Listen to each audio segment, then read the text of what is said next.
প্রত্যয় একটি উদ্ধারকারী জাহাজ। আজ আমরা জানব উদ্ধারকারী জাহাজ সম্পর্কে। বাংলাদেশ নদীমাতৃক দেশ। এদেশে নদীতে হরহামেশাই বড় বড় দুর্ঘটনা ঘটে থাকে। দুর্ঘটনাতে ডুবে যাওয়া জলযানগুলো উদ্ধারের কাজে ব্যবহার করা হয় প্রত্যয়ের মতো উদ্ধারকারী জাহাজ। বাংলাদেশে এমন দুইটি জাহাজ রয়েছে।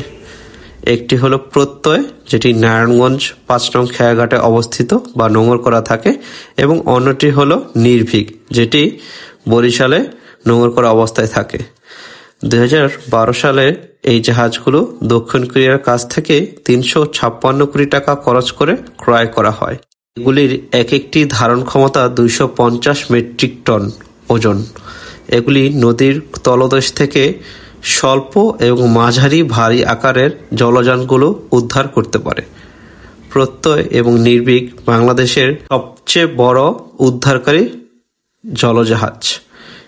এগুলি বাংলাদেশকে নতুন মাত্রা দিয়েছে নদীতে ডুবে যাওয়া উদ্ধারকারী জাহাজ হিসাবে।